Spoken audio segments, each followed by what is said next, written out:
নমস্কার। আমার গল্পের ও কবিতার সংসারের সকল শ্রোতা বন্ধুকে জানাই অনেক অনেক শুভেচ্ছা। আজ আমরা পড়ব রবীন্দ্রনাথ ঠাকুরের লেখা আপদ। সন্ধ্যার দিকে ঝড় ক্রমশ প্রবল হইতে লাগিল। বৃষ্টির ঝাপট, বজ্রের শব্দ এবং বিদ্যুতের ঝিকমিকিতে আকাশে যেন সুরাসুরের যুদ্ধ বাঁধিয়া গেল। কালো কালো মেঘগুলো মহাপ্রলয়ের জয় পতাকার মতো দিক বিদিক উড়িতে আরম্ভ করিল। তখন চন্দননগরের বাগানবাড়িতে একটি দীপালোকিত রুদ্ধ কক্ষে খাটের সম্মুখবর্তী নিচের বিছানায় বসিয়া স্ত্রী পুরুষে কথাবার্তা চলিতেছিল। শরৎবাবু বলিতেছিলেন, আর কিছুদিন থাকিলেই তোমার শরীর সম্পূর্ণ সারিয়া উঠিবে, তখন আমরা দেশে ফিরিতে পারিব। কিরণময়ী বলিতেছিলেন, আমার শরীর সম্পূর্ণ সারিয়া উঠিয়াছে, এখন দেশে ফিরিলে কোনো ক্ষতি হইবে না। বিবাহিত ব্যক্তিমাত্রেই বুঝিতে পারিবেন। কথাটা যত সংক্ষেপে রিপোর্ট করিলাম তত সংক্ষেপে শেষ হয় নাই। বিষয়টি বিশেষ দুরূহ নয়, তথাপি বাদ প্রতিবাদ কিছুতেই মীমাংসার দিকে অগ্রসর হইতেছিল না।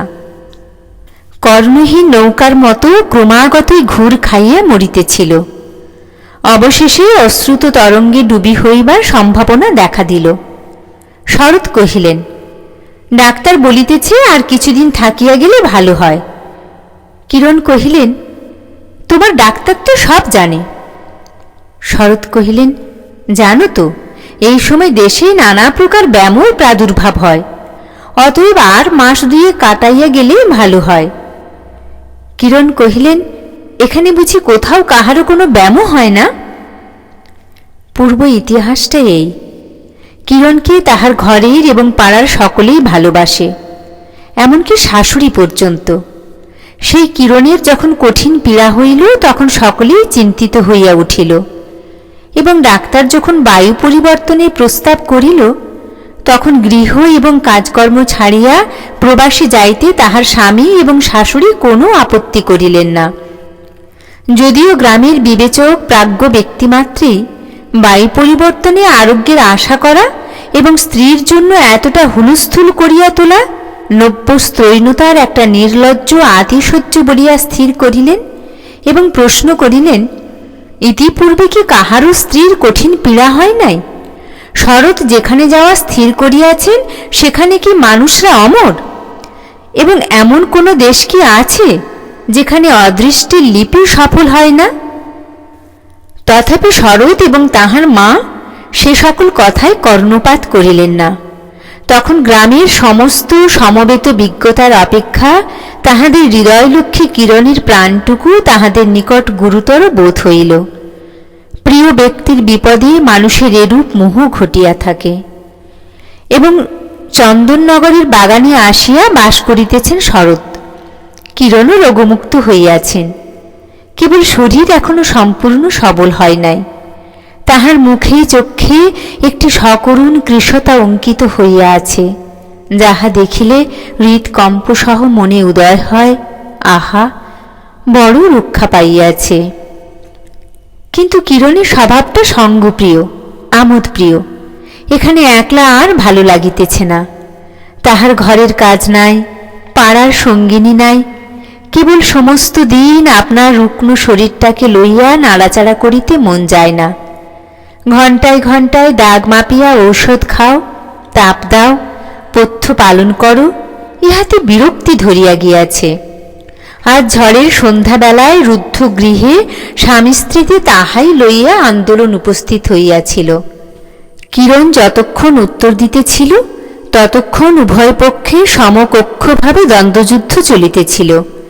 কিন্তু অবশেষে কিরণ যখন নিরুত্তর হইয়া বিনা প্রতিবাদে শরতের দিক হইতে ঈষৎ বিমুখ হইয়া ঘাড় বাঁকাইয়া বসিল, তখন দুর্বল নিরুপায় পুরুষটির আর কোনো অস্ত্র রহিল না। পরাভব স্বীকার করিবার উপক্রম করিতেছে, এমন সময়ে বাহির হইতে বেহারা উচ্চস্বরে কি একটা নিবেদন করিল। শরৎ উঠিয়া দ্বার খুলিয়া শুনিলেন, নৌকা ডুবি হইয়া একটি ব্রাহ্মণ বালক সাঁতার দিয়া তাহাদের বাগানে আসিয়া উঠিয়াছে। শুনিয়া কিরণের মান অভিমান দূর হইয়া গেল। তৎক্ষণাৎ আলনা হইতে শুষ্ক বস্ত্র বাহির করিয়া দিলেন এবং শীঘ্র এক বাটি দুধ গরম করিয়া ব্রাহ্মণের ছেলেকে অন্তঃপুরে ডাকিয়া পাঠাইলেন। ছেলেটির লম্বা চুল, বড় বড় চোখ, গোঁফের রেখা এখনো উঠে নাই। কিরণ তাহাকে নিজে থাকিয়া ভোজন করাইয়া তাহার পরিচয় জিজ্ঞাসা করিলেন। শুনিলেন সে যাত্রার দলের ছোকরা, তাহার নাম নীলকান্ত। তাহারা নিকটবর্তী সিংহবাবুদের বাড়ি যাবার জন্য আহৃত হইয়াছিল। ইতিমধ্যে নৌকাডুবি হইয়া তাহাদের দলের লোকের কি গতি হইল কে জানে। সে ভালো সাঁতার জানিত, কোনো মতে প্রাণ রক্ষা করিয়াছে। ছেলেটি এইখানেই রহিয়া গেল, আর একটু হইলেই সে মারা পড়িত, এই মনে করিয়া তাহার প্রতি কিরণের অত্যন্ত দয়ার উদ্রেক হইল।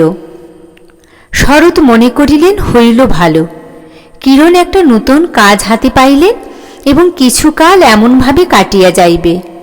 ব্রাহ্মণ বালকের কল্যাণে পুণ্য সঞ্চয়ের প্রত্যাশায় শাশুড়িও প্রসন্নতা লাভ করিলেন এবং অধিকারী মহাশয় ও যমরাজের হাত হইতে সহসা এই ধনী পরিবারের হাতে বদলি হইয়া নীলকান্ত বিশেষ আরাম বোধ করিল। কিন্তু অনতি বিলম্বে শরৎ এবং তাহার মাতার মত পরিবর্তন হইতে লাগিল। তাহারা ভাবিলেন আর আবশ্যক নাই, এখন এই ছেলেটাকে বিদায় করিতে পারিলে আপদ যায়। নীলকান্ত গোপনে শরতের গুড়গুড়িতে ফরফর শব্দে তামাক টানিতে আরম্ভ করিল।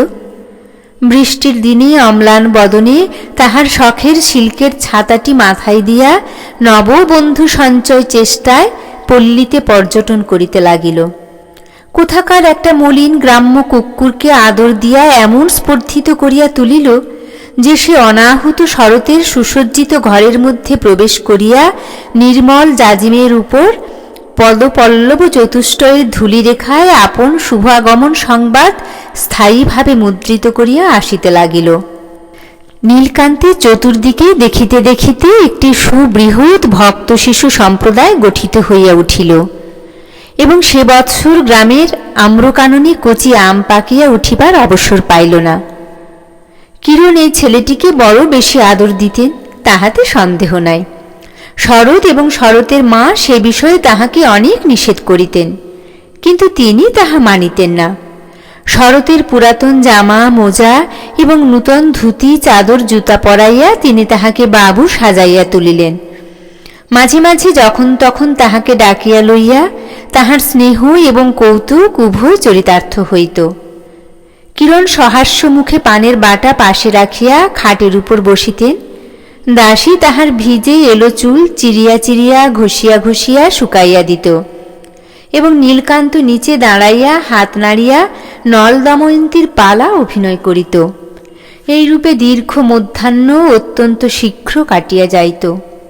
কিরণ শরৎকে তাহার সহিত এক আসনে দর্শক শ্রেণীভুক্ত করিবার চেষ্টা করিতেন, কিন্তু শরৎ অত্যন্ত বিরক্ত হইতেন এবং শরতের সম্মুখে নীলকান্তের প্রতিভাও সম্পূর্ণ স্ফূর্তি পাইত না। শাশুড়ি এক একদিন ঠাকুর দেবতার নাম শুনিবার আশায় আকৃষ্ট হইয়া আসিতেন, কিন্তু অবিলম্বে তাহার চিরভ্যস্ত মধ্যাহ্নকালীন নিদ্রাবেশ ভক্তিকে অভিভূত এবং তাহাকে শয্যাশায়ী করিয়া দিত। শরতের কাছ হইতে কানমলা চরচাপড়টা নীলকান্তের অদৃষ্টে প্রায় জুটিত, কিন্তু তদপেক্ষা কঠিনতর শাসন প্রণালীতে আজন্ম অভ্যস্ত থাকাতে সেটা তাহার নিকট অপমান কিংবা বেদনাজনক বোধ হইত না। নীলকান্তের দৃঢ় ধারণা ছিল যে পৃথিবীর জলস্থল বিভাগের ন্যায় মানব জন্মটা আহার এবং প্রহারে বিভক্ত, প্রহারের অংশটাই অধিক। নীলকান্তের ঠিক কত বয়স নির্ণয় করিয়া বলা কঠিন। যদি 14-15 হয় তবে বয়সের অপেক্ষা মুখ অনেক পাকিয়াছে বলিতে হইবে। যদি 17-18 হয় তবে বয়সের অনুরূপ পাক ধরে নাই, হয় সে অকালপক্ক নয় সে অকাল অপক্ক। আসল কথা এই, সে অতি অল্প বয়সে যাত্রার দলে ঢুকিয়া রাধিকা, দময়ন্তী, সীতা এবং বিদ্যার সখী সাজিত। অধিকারীর আবশ্যক মতো বিধাতার বরে খানিক দূর পর্যন্ত বাড়িয়া তাহার বার থামিয়া গেল। তাহাকে সকলে ছোটই দেখিত, আপনাকে সে ছোটই জ্ঞান করিত বয়সের উপযুক্ত সম্মান সে কাহারও কাছে পাইত না। এই সকল স্বাভাবিক এবং অস্বাভাবিক কারণ প্রভাবে 17 বৎসর বয়সের সময় তাহাকে অনতিপক্ক 17 অপেক্ষা অতি পরিপক্ক 14 মতোই দেখাইত। গোঁফের রেখা না উঠাতে এই ভ্রম আরও দৃঢ়মূল হইয়াছিল। তামাকের ধোঁয়া লাগিয়াই হোক বা বয়স অনুচিত ভাষা প্রয়োগ বশতই হোক, নীলকান্তের ঠোঁটের কাছটা বেশি কিছু পাকা বোধ হইত। কিন্তু তাহার বৃহৎ তারাবিশিষ্ট 2টি চক্ষুর মধ্যে একটা সারল্য এবং তারুণ্য ছিল। অনুমান করি নীলকান্তের ভিতরটা স্বভাবত কাঁচা, কিন্তু যাত্রার দলের তা লাগিয়া উপরিভাগে পক্কতার লক্ষণ দেখা দিয়াছে। শরৎবাবুর আশ্রয়ে চন্দননগরে বাগানে বাস করিতে করিতে নীলকান্তের উপর স্বভাবের নিয়ম অব্যাহতভাবে আপন কাজ করিতে লাগিল। সে এতদিন যে একটা বয়ঃসন্ধি স্থলে অস্বাভাবিকভাবে দীর্ঘকাল থামিয়াছিল, এখানে আসিয়া সেটা কখন একসময় নিঃশব্দে পার হইয়া গেল। তাহার 17-18 বৎসরের বয়ক্রম বেশ সম্পূর্ণভাবে পরিণত হইয়া উঠিল। তাহার সে পরিবর্তন বাহির হইতে কাহারও চোখে পড়িল না, কিন্তু তাহার প্রথম লক্ষণ এই যে, যখন কিরণ নীলকান্তের প্রতি বালকযোগ্য ব্যবহার করিতেন, সে মনে মনে লজ্জিত এবং ব্যথিত হইত। একদিন আমোদপ্রিয় কিরণ তাহাকে স্ত্রী বেশে সখী সাজিবার কথা বলিয়াছিলেন। সে কথাটা অকস্মাৎ তাহার বড়ই কষ্টদায়ক লাগিল, অথচ তাহার উপযুক্ত কারণ খুঁজিয়া পাইল না। আজকাল তাহাকে যাত্রার অনুকরণ করিতে ডাকিলেই সে অদৃশ্য হইয়া যাইত। সে যে একটা লক্ষ্মী ছাড়া যাত্রার দলের ছোকরার অপেক্ষা অধিক কিছু নয়, এ কথা কিছুতেই তাহার মনে লইত না। এমনকি সে বাড়ির সরকারের নিকট কিছু কিছু করিয়া লেখাপড়া শিখিবার সংকল্প করিল।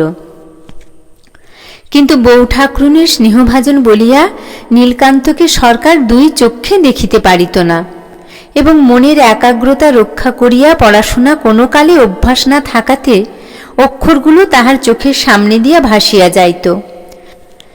গঙ্গার ধারে চাঁপাতলায় গাছের গুঁড়িতে ঠেসান দিয়া কোলের উপর বই খুলিয়া সে দীর্ঘকাল বসিয়া থাকিত। জল ছলছল করিত, নৌকা ভাসিয়া যাইত, শাখার উপরে চঞ্চল অন্যমনস্ক পাখি কিচমিচ শব্দে স্বগত উক্তি প্রকাশ করিত। নীলকান্ত বইয়ের পাতায় চক্ষু রাখিয়া কি ভাবিত সেই জানে, অথবা সেও জানে না।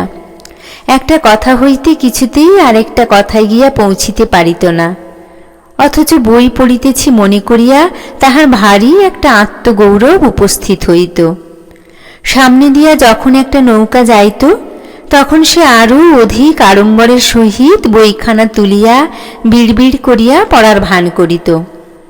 দর্শক চলিয়া গেলে সে আর পড়ার উৎসাহ রক্ষা করিতে পারিত না। পূর্বে সে অভ্যস্ত গানগুলো যন্ত্রের মতো যথা নিয়মে গাহিয়া যাইত। এখন সেই গানের সুরগুলো তাহার মনে এক অপূর্ব চাঞ্চল্য সঞ্চার করে।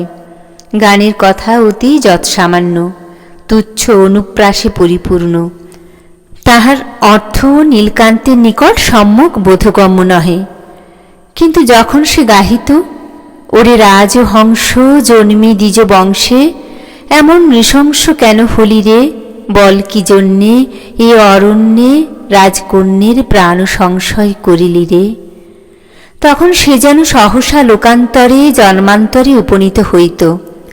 তখন চারিদিকের অভ্যস্ত জগৎটা এবং তাহার তুচ্ছ জীবনটা গানে তর্জমা হইয়া একটা নূতন চেহারা ধারণ করিত। রাজহংস এবং রাজকন্যার কথা হইতে তাহার মনে এক অপরূপ ছবির আভাস জাগিয়া উঠিত। সে আপনাকে কি মনে করিত স্পষ্ট করিয়া বলা যায় না, কিন্তু যাত্রার দলের পিতৃমাতৃহীন ছোকরা বলিয়া ভুলিয়া যাইত। নিতান্ত অকিঞ্চনের ঘরে হতভাগ্য মলিন শিশু যখন সন্ধ্যা শয্যায় শুইয়া রাজপুত্র রাজকন্যা এবং 7 রাজার ধন মানিকের কথা শোনে, তখন সেই ক্ষীণ দীপালোকিত জীর্ণ গৃহকোণের অন্ধকারে তাহার মনটা সমস্ত দারিদ্র্য ও ক্ষীণতার বন্ধন হইতে মুক্ত হইয়া এক সর্বসম্ভব রূপকথার রাজ্যে একটা নতুন রূপ, উজ্জ্বল বেশ এবং অপ্রতিহত ক্ষমতা ধারণ করে। সেই রূপ গানের সুরের মধ্যে এই যাত্রার দলের ছেলেটি আপনাকে এবং আপনার জগৎটিকে একটি নবীন আকারে সৃজন করিয়া তুলিত। জলের ধ্বনি, পাতার শব্দ, পাখির ডাক এবং যে লক্ষ্মী এই লক্ষ্মী ছাড়াকে আশ্রয় দিয়াছেন তাহার সহাস্য স্নেহমুখচ্ছবি, তাহার কল্যাণমণ্ডিত বলয়ে বেষ্টিত বাহু দুইখানি এবং দুর্লভ সুন্দর পুষ্পদল কোমল রক্তিম চরণ যুগল কি এক মায়া মন্ত্র বলে রাগিনীর মধ্যে রূপান্তরিত হইয়া যাইত। আবার এক সময় এই গীতিমরীচিকা কোথায় অপসারিত হইত, যাত্রার দলের নীলকান্ত ঝাঁকড়া চুল লইয়া প্রকাশ পাইত। আমবাগানের অধ্যক্ষ প্রতিবেশীর অভিযোগ ক্রমে শরৎ আসিয়া তাহার গালে ঠাস ঠাস করিয়া চর কষাইয়া দিতেন এবং বালক ভক্তমণ্ডলীর অধিনায়ক হইয়া নীলকান্ত জলে স্থলে এবং তরু শাখাগ্রে নবনব উপদ্রব সৃজন করিতে বাহির হইত। ইতিমধ্যে শরতের ভাই সতীশ কলিকাতা কলেজের ছুটিতে বাগানে আসিয়া আশ্রয় লইল। কিরণ ভারী খুশি হইলেন। তাহার হাতে আরেকটি কাজ জুটিল। উপবেশনে আহারে আচ্ছাদনে সমবয়স্ক ঠাকুরপোর প্রতি পরিহাসপাস বিস্তার করিতে লাগিলেন। কখনো হাতে সিঁদুর মাখিয়া তাহার চোখ টিপিয়া ধরেন, কখনো তাহার জামার পিঠে বাঁদর লিখিয়া রাখেন, কখনো ঝনাত করিয়া বাহির হইতে দ্বার রুদ্ধ করিয়া সুললিত উচ্চ হাস্যে পলায়ন করেন। সতীশও ছাড়িবার পাত্র নহে। সে তাহার চাবি চুরি করিয়া, তাহার পানের মধ্যে লঙ্কা পুড়িয়া, অলক্ষিতে খাটের খুড়ার সহিত তাহার আঁচল বাঁধিয়া প্রতিশোধ তুলিতে থাকে। এই রূপে উভয়ে সমস্ত দিন তর্জন ধারণ, হাস্য, এমনকি মাঝে মাঝে কলহ, ক্রন্দন, সাধাসাধি এবং পুনরায় শান্তি স্থাপন চলিতে লাগিল। নীলকান্তকে কি ভূতে পাইল কে জানে। সে কি উপলক্ষ করিয়া কাহার সহিত বিবাদ করিবে ভাবিয়া পায় না, অথচ তাহার মন তীব্র তিক্ত রসে পরিপূর্ণ হইয়া গেল। সে তাহার ভক্ত বালকগুলিকে অন্যায় রূপে কাঁদাইতে লাগিল। তাহার সেই পোষ্য দিশি কুকুরটাকে অকারণে লাথি মারিয়া কেই কেই শব্দে নভমণ্ডল ধ্বনিত করিয়া তুলিল। এমনকি পথে ভ্রমণের সময় সবেগে ছড়ি মারিয়া আগাছাগুলো শাখাচ্ছেদন করিয়া চলিতে লাগিল। যাহারা ভালো খাইতে পারে তাহাদিগকে সম্মুখে বসিয়া খাওয়াইতে কিরণ অত্যন্ত ভালোবাসে। ভালো খাইবার ক্ষমতাটা নীলকান্তের ছিল। সুখাদ্য দ্রব্য পুনঃ পুনঃ খাইবার অনুরোধ তাহার নিকট কদাচ ব্যর্থ হইত না। এই জন্য কিরণ প্রায় তাহাকে ডাকিয়া লইয়া নিজে থাকিয়া খাওয়াইতেন এবং এই ব্রাহ্মণ বালকের তৃপ্তিপূর্বক আহার দেখিয়া তিনি বিশেষ সুখ অনুভব করিতেন। সতীশ আসার পরে অনবসর বশত নীলকান্তের আহার স্থলে প্রায় মাঝে মাঝে কিরণকে অনুপস্থিত থাকিতে হইত।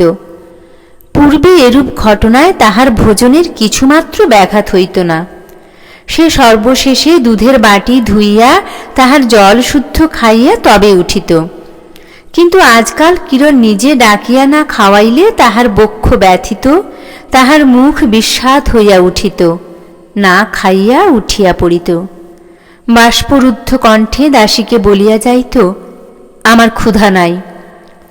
মনে করিত কিরণ সংবাদ পাইয়া এখনই অনুতাপ চিত্তে তাহাকে ডাকাইয়া পাঠাইবেন এবং খাইবার জন্য বারংবার অনুরোধ করিবেন।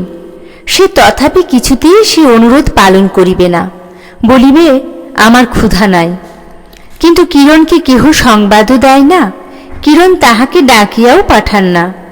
খাবার যাহা থাকে দাসী খাইয়া ফেলে। তখন সে আপন শয়নগৃহের প্রদীপ নিবাইয়া দিয়া অন্ধকার বিছানার উপর পড়িয়া ফুলিয়া ফুলিয়া ফাঁপিয়া ফাঁপিয়া মুখের উপর সবলে বালিশ চাপিয়া ধরিয়া কাঁদিতে থাকে। কিন্তু কি তাহার নালিশ, কাহার উপরে তাহার দাবি, কে তাহাকে সান্ত্বনা করিতে আসিবে? যখন কেহই আসে না, তখন স্নেহময়ী বিশ্বধাত্রী নিদ্রা আসিয়া ধীরে ধীরে কোমল করস্পর্শে এই মাতৃহীন ব্যথিত বালকের অভিমান শান্ত করিয়া দেন। নীলকান্তের দৃঢ় ধারণা হইল সতীশ কিরণের কাছে তাহার নামে সর্বদাই লাগায়। যেদিন কিরণ কোনো কারণে গম্ভীর হইয়া থাকিতেন, সেদিন নীলকান্ত মনে করিত সতীশের চক্রান্তে কিরণ তাহারই উপরে রাগ করিয়া আছেন। এখন হইতে নীলকান্ত এক মনে তীব্র আকাঙ্ক্ষার সঙ্গে সর্বদাই দেবতার নিকট প্রার্থনা করে, আর জন্মে আমি যেন সতীশ হই এবং সতীশ যেন আমি হয়। সে জানিত ব্রাহ্মণের একান্ত মনের অভিশাপ কখনো নিষ্ফল হয় না। এই জন্য সে মনে মনে সতীশকে ব্রহ্মতেজে দগ্ধ করিতে গিয়া নিজে দগ্ধ হইতে থাকিত এবং উপরের তলা হইতে সতীশ ও তাহার বউ ঠাকুরানীর উচ্ছ্বসিত উচ্চ হাস্য মিশ্রিত পরিহাস কলরব শুনিতে পাইত। নীলকান্ত স্পষ্টত সতীশের কোনরূপ শত্রুতা করিতে সাহস করিত না, কিন্তু সুযোগ মতো তাহার ছোটখাটো অসুবিধা ঘটাইয়া প্রীতিলাভ করিত। ঘাটের সোপানে সাবান রাখিয়া সতীশ যখন গঙ্গায় নামিয়া ডুব দিতে আরম্ভ করিত, তখন নীলকান্ত ফস করিয়া আসিয়া সাবান চুরি করিয়া লইত। সতীশ যথাকালে সাবানের সন্ধানে আসিয়া দেখিত সাবান নাই। একদিন নাহিতে নাহিতে হঠাৎ দেখিল তাহার বিশেষ শখের চিকনের কাজ করা জামাটি গঙ্গার জলে ভাসিয়া যাইতেছে। ভাবিল হাওয়ায় উড়িয়া গেছে, কিন্তু হাওয়াটা কোন দিক হইতে বহিয়া আসিল তাহা কেহ জানে না। একদিন সতীশকে আমোদ দিবার জন্য কিরণ নীলকান্তকে ডাকিয়া তাহাকে যাত্রার গান গাহিতে বলিলেন। নীলকান্ত নিরুত্তর হইয়া রহিল। কিরণ বিস্মিত হইয়া জিজ্ঞাসা করিলেন, তোর আবার কি হল রে? নীলকান্ত তাহার জবাব দিল না। কিরণ পুনশ্চ বলিলেন, সেই গানটা গা না। সে আমি ভুলে গেছি বলিয়া নীলকান্ত চলিয়া গেল। অবশেষে কিরণের দেশে ফিরিবার সময় হইল। সকলেই প্রস্তুত হইতে লাগিল, সতীশও সঙ্গে যাইবে, কিন্তু নীলকান্তকে কেহ কোনো কথাই বলে না। সে সঙ্গে যাইবে কি থাকিবে সে প্রশ্নমাত্র কাহারও মনে উদয় হয় না। কিরণ নীলকান্তকে সঙ্গে লইবার প্রস্তাব করিলেন। তাহাতে শাশুড়ি, স্বামী এবং দেবর সকলেই এক বাক্যে আপত্তি করিয়া উঠিলেন। কিরণ তাহার সংকল্প ত্যাগ করিলেন। অবশেষে যাত্রার 2 দিন আগে ব্রাহ্মণ বালককে ডাকিয়া কিরণ তাহাকে স্নেহ বাক্যে স্বদেশে যাইতে উপদেশ করিলেন। সে উপরি উপরি কয়দিন অবহেলার পর মিষ্টবাক্য শুনিতে পাইয়া আর থাকিতে পারিল না, একেবারে কাঁদিয়া উঠিল। কিরণেরও চোখ ছলছল করিয়া উঠিল। যাহাকে চিরকাল কাছে রাখা যাইবে না, তাহাকে কিছুদিন আদর দিয়া তাহার মায়া বসিতে দেওয়া ভালো হয় নাই বলিয়া কিরণের মনে বড় অনুতাপ উপস্থিত হইল। সতীশ কাছে উপস্থিত ছিল। সে অত বড় ছেলের কান্না দেখিয়া ভারী বিরক্ত হইয়া বলিয়া উঠিল, আরে মোলো, কথা নাই বার্তা নাই, একেবারে কাঁদিয়াই অস্থির। কিরণ এই কঠোর উক্তির জন্য সতীশকে ভৎসনা করিলেন। সতীশ কহিল, তুমি বোঝো না বৌদিদি, তুমি সকলকেই বড় বেশি বিশ্বাস করো। কোথাকার কে তার ঠিক নাই, এখানে আসিয়া দিব্য রাজার হালে আছে, আবার পুনর্মূষিক হইবার আশঙ্কায় আজ মায়াকান্না জুড়িয়াছে। ও বেশ জানে 2 ফোঁটা চোখের জল ফেলিলেই তুমি গলিয়া যাইবে। নীলকান্ত তাড়াতাড়ি চলিয়া গেল, কিন্তু তাহার মনটা সতীশের কাল্পনিক মূর্তিকে ছুরি হইয়া কাটিতে লাগিল, ছোঁচ হইয়া বিঁধিতে লাগিল, আগুন হইয়া জ্বালাইতে লাগিল। কিন্তু প্রকৃত সতীশের গায়ে একটি চিহ্ন মাত্র বসিল না, কেবল তাহারই মর্মস্থল হইতে রক্তপাত হইতে লাগিল। কলিকাতা হইতে সতীশ একটি শৌখিন দোয়াতদান কিনিয়া আনিয়াছিল। তাহাতে 2 পাশে 2 ঝিনুকে নৌকার উপর দোয়াত বসানো এবং মাঝে একটা জর্মন রৌপের হাঁস উন্মুক্ত চঞ্চুপুটে কলম লইয়া পাখা মেলিয়া বসিয়া আছে। সেটির প্রতি সতীশের অত্যন্ত যত্ন ছিল। প্রায় সে মাঝে মাঝে সিল্কের রুমাল দিয়া অতি সযত্নে সেটি ঝাড়পোঁছ করিত, কিরণ প্রায় পরিহাস করিয়া সেই রৌপ্য হংসের চঞ্চু অগ্রভাগে অঙ্গুলির আঘাত করিয়া বলিতেন, ওরে রাজহংস, জন্মে দ্বিজ বংশে এমন নৃশংস কেন হলি রে? এবং ইহাই উপলক্ষ করিয়া দেবরে তাহাতে হাস্য কৌতুকের বাগযুদ্ধ চলিত। স্বদেশ যাত্রার আগের দিন সকালবেলায় সে জিনিসটা খুঁজিয়া পাওয়া গেল না।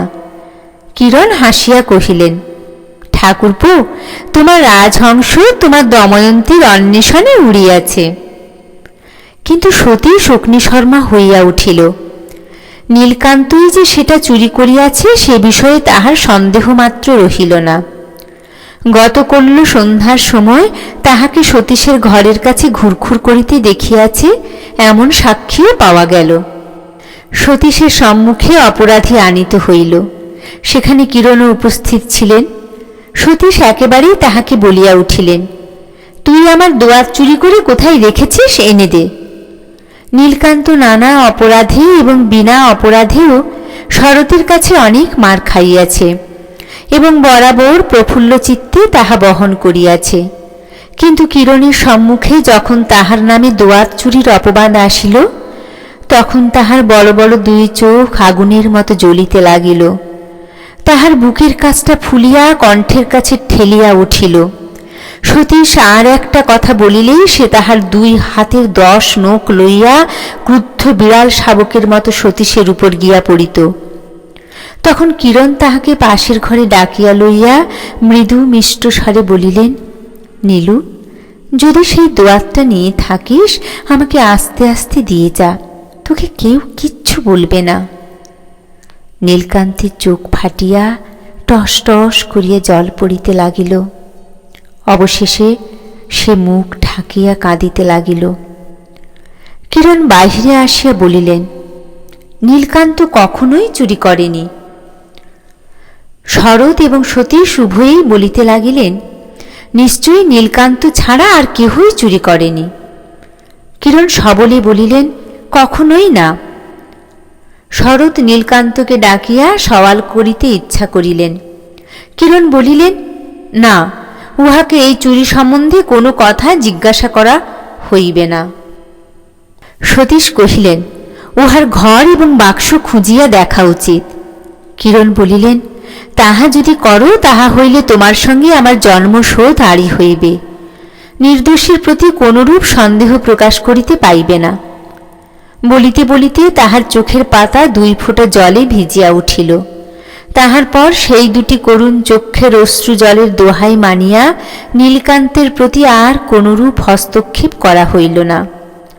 নিরীহ আশ্রিত বালকের প্রতি এইরূপ অত্যাচারে কিরণের মনে অত্যন্ত দয়ার সঞ্চার হইল। তিনি ভালো 2 জোড়া ফরাসডাঙ্গার ধুতি চাদর, 2টি জামা, 1 জোড়া নতুন জুতা এবং 1খানি 10 টাকার নোট লইয়া সন্ধেবেলায় নীলকান্তের ঘরের মধ্যে প্রবেশ করিলেন। তাহার ইচ্ছা ছিল নীলকান্তকে না বলিয়া সেই স্নেহ উপহারগুলি আস্তে আস্তে তাহার বাক্সের মধ্যে রাখিয়া আসিবেন। টিনের বাক্সটিও তাহার দেওয়া।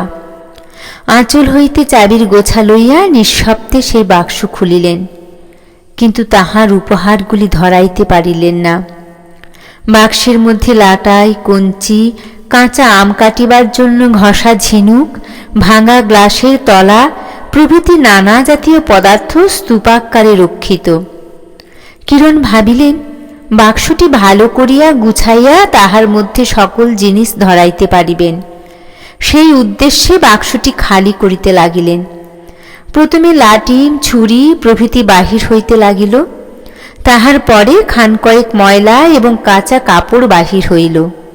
তাহার পরে সকলের নিচে হঠাৎ সতীশের সেই বহু যত্নের রাজহংস শোভিত দোয়াতদানটি বাহির হইয়া আসিল। কিরণ আশ্চর্য হইয়া আরক্তিম মুখে অনেকক্ষণ সেটি হাতে করিয়া লইয়া ভাবিতে লাগিলেন। ইতিমধ্যে কখন নীলকান্ত পশ্চাৎ হইতে ঘরে প্রবেশ করিল তিনি তাহা জানিতেও পারিলেন না। নীলকান্ত সমস্তই দেখিল, মনে করিল কিরণ স্বয়ং চোরের মতো তাহার চুরি ধরিতে আসিয়াছেন এবং তাহার চুরিও ধরা পড়িয়াছে। সে যে কেবল সামান্য চোরের মতো লোভে পড়িয়া চুরি করে নাই, সে যে কেবল প্রতিহিংসা সাধনের জন্য এ কাজ করিয়াছে, সে যে ওই জিনিসটা গঙ্গার জলে ফেলিয়া দিবে বলিয়াই ঠিক করিয়াছিল, কেবল এক মুহূর্তের দুর্বলতা বশত ফেলিয়া না দিয়া নিজের বাক্সের মধ্যে পুরিয়াছে, এ সকল কথার কথা সে কেমন করিয়া বুঝাইবে? সে চোর নয়, সে চোর নয়। তবে সে কি? কেমন করিয়া বলিবে সে কি? সে চুরি করিয়াছে, কিন্তু সে চোর নহে। কিরণ যে তাহাকে চোর বলিয়া সন্দেহ করিয়াছেন, এই নিষ্ঠুর অন্যায় সে কিছুতেই বুঝাইতে পারিবেও না, বহন করিতেও পারিবে না। কিরণ একটি দীর্ঘ নিঃশ্বাস ফেলিয়া সেই দোয়াতদানটা বাক্সের ভিতরে রাখিলেন। চোরের মতো তাহার উপরে ময়লা কাপড় চাপা দিলেন, তাহার উপরে বালকের লাটাই, লাঠিম, ঝিনুক, কাঁচের টুকরা প্রভৃতি সমস্তই রাখিলেন এবং সর্বোপরি তাহার উপহারগুলিও 10 টাকার নোট সবই সাজাইয়া রাখিলেন। কিন্তু পরের দিন সেই ব্রাহ্মণ বালকের কোনো উদ্দেশ্য পাওয়া গেল না। গ্রামের লোকেরা বলিল তাহাকে দেখে নাই। পুলিশ বলিল তাহার সন্ধান পাওয়া যাইতেছে না। তখন শরৎ বলিলেন, এইবার নীলকান্তের বাক্সটা পরীক্ষা করিয়া দেখা যাক। কিরণ জেদ করিয়া বলিলেন, সে কিছুতেই হইবে না বলিয়া বাক্সটি আপন ঘরে আনাইয়া দোয়াত্রী বাহির করিয়া গোপনে গঙ্গার জলে ফেলিয়া আসিলেন। শরৎ সপরিবারে দেশে চলিয়া গেলেন। বাগান একদিনে শূন্য হইয়া গেল। কেবল নীলকান্তের সেই পোষ্য গ্রাম্য কুকুরটা আহার ত্যাগ করিয়া নদীর ধারে ধারে ঘুরিয়া ঘুরিয়া খুঁজিয়া খুঁজিয়া কাঁদিয়া কাঁদিয়া বেড়াইতে লাগিল।